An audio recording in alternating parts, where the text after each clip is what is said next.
થોડા દિવસો પહેલા અશોકભાઈનો ફોન આવેલો કે ગુરુ વધામણાના કાર્યક્રમમાં ગુરુદેવ વિશે થોડું બોલવાનું છે.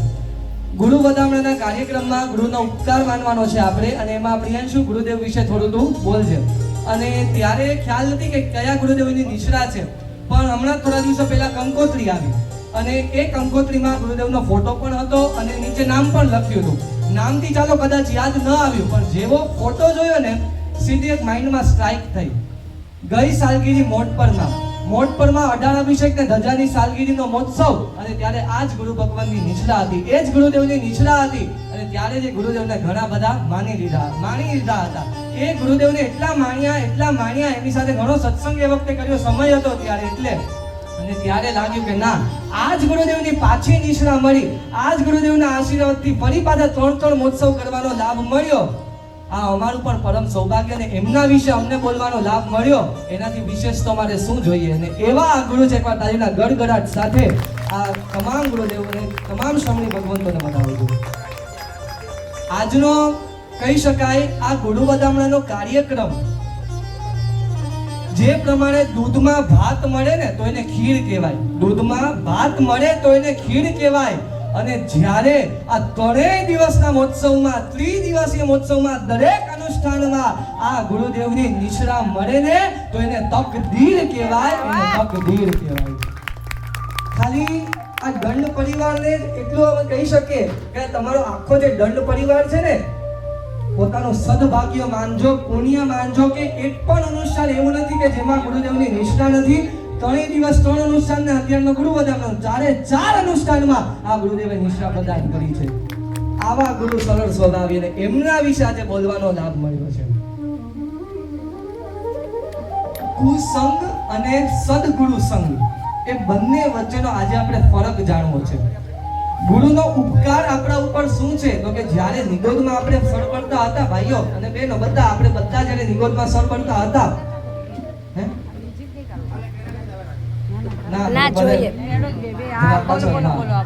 જ્યારે આપણે નિગોદમાં હતા, સળબળતા હતા, ત્યારે એક જીવ જ્યારે સિદ્ધ બન્યો, સિદ્ધ શિલાએ પહોંચ્યો, ત્યારે એક જીવ અવ્યવહાર રાશિમાંથી વ્યવહાર રાશિમાં આવ્યો, નિગોદમાંથી નીકળીને બહાર આવ્યો.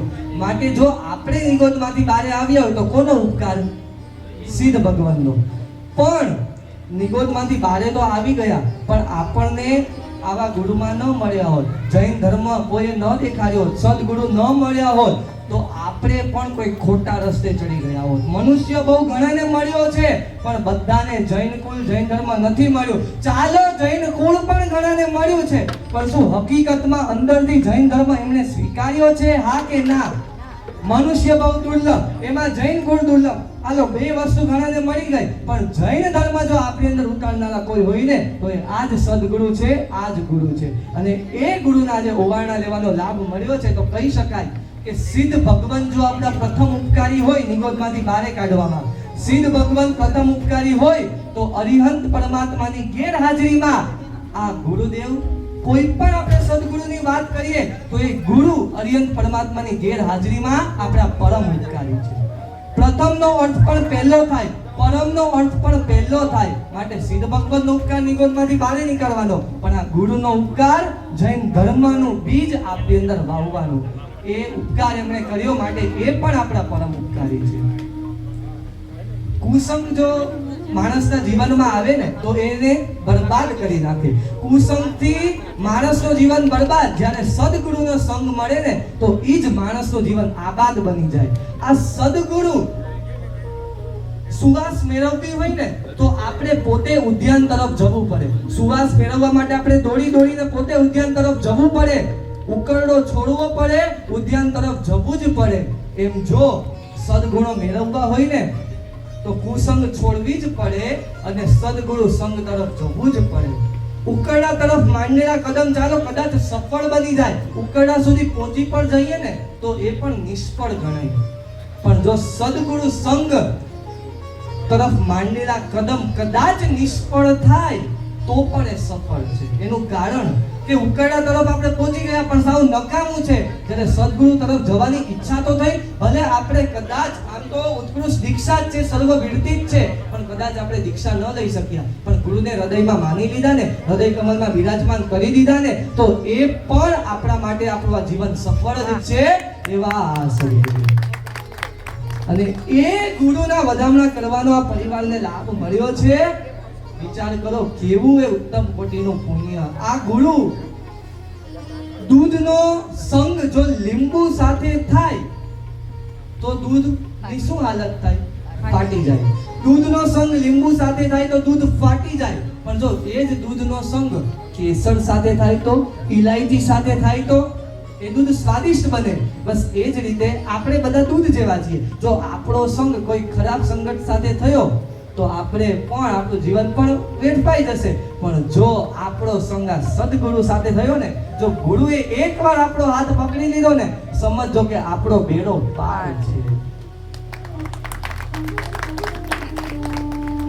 એક ઘડી आधी से भी याद मिले संगत गुरु देव की कटे कोटी अपराध. एक घड़ी એટલે કેટલી મિનિટ થાય? નહીં 48 નહીં, 2 ઘડી એટલે આપણે સામે કેટલી ઘડી નીકળીએ? 2 ઘડી એટલે 48 મિનિટ. જ્યારે 1 ઘડી એટલે 24 મિનિટ. તો 24 મિનિટ એની પણ અડધી અને અડધાની પણ અડધી વાત આવે છે. એક ઘડી आधी से भी याद મિલે સંગત ગુરુ દેવ કી કટે કોટી અપરાધ. આટલો સમય પણ જો ગુરુ સાથે વિતાવીએ ને તો સમજો ત્યારે ને ત્યારે કેટલા કર્મોનો તો ક્ષય થઈ જાય. આમાંથી ઘણાને વ્યાખ્યાનમાં જવું ન ગમે, ઘણા કે વ્યાખ્યાનમાં જાય બધું ઉપરથી જાય, એક જ વાત આવે કે દીક્ષા જ લઈ લો, પણ સંસાર મૂકવો ગમતો નથી. પણ એવું નથી કે ગુરુદેવ આપણને એમ જ કહે છે કે તમે દીક્ષા લ્યો. ભલે ગુરુ આપણને પ્રેરણા કરે છે કે તમે દીક્ષા લ્યો, આ જ સાચો માર્ગ છે. પણ કદાચ તમારે સંસારમાં રહેવું પડે તો ત્યાં પણ તમે ઉત્તમ શ્રાવક ને શ્રાવિકા બનીને કેમ ન રહ્યો?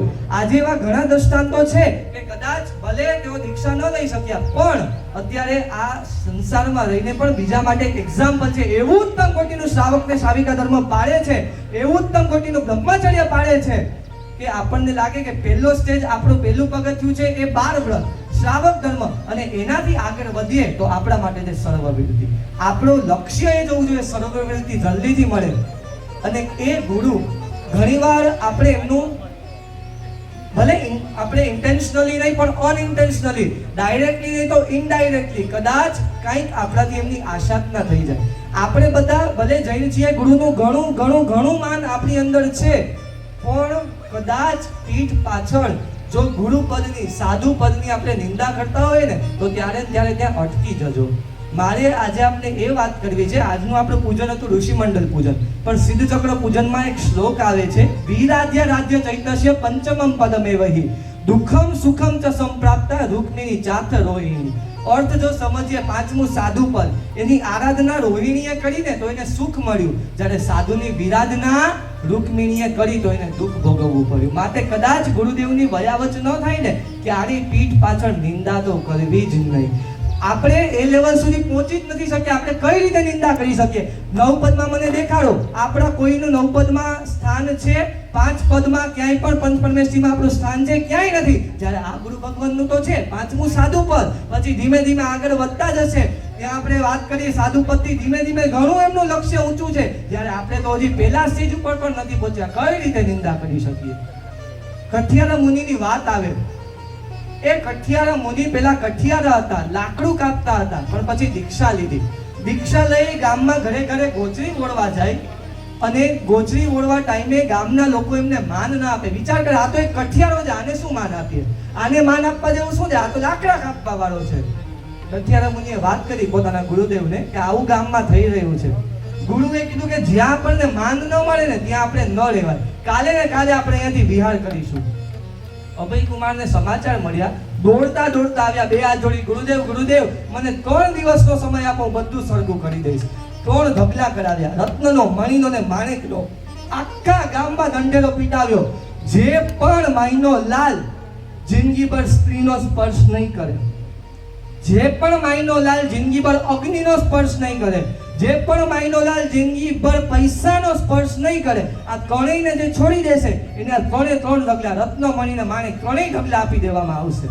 પણ વિચાર કરો, આજના જમાનામાં કોણ પૈસાને મૂકવા તૈયાર થાય? કોઈ માયનો લાલ તૈયાર થયો નહીં. અને ત્યારે પેલા અભયકુમારને આગળ કર્યા કઠિયારા મુનિને. જો આ છે આપણા જઈને શાસનના શ્રમણ ને શ્રમણી ભગવંતો. જિંદગીભર સ્ત્રીનો સ્પર્શ નહીં, જિંદગીભર પૈસાનો સ્પર્શ નહીં, અને જિંદગીભર અગ્નિનો સ્પર્શ નહીં. એકવાર તારીના ગડગડા થતા ગુરુ પદને વધાવજો, આ સાધુ પદને વધાવજો. એવા શ્રમણ શ્રમણી ભગવંતો. આપણને તો છે ને અત્યારે ગરમીનો માહોલ છે, આપણને એસી જોઈએ, ઘરે હોય તો પંખો ચાલુ જોઈએ.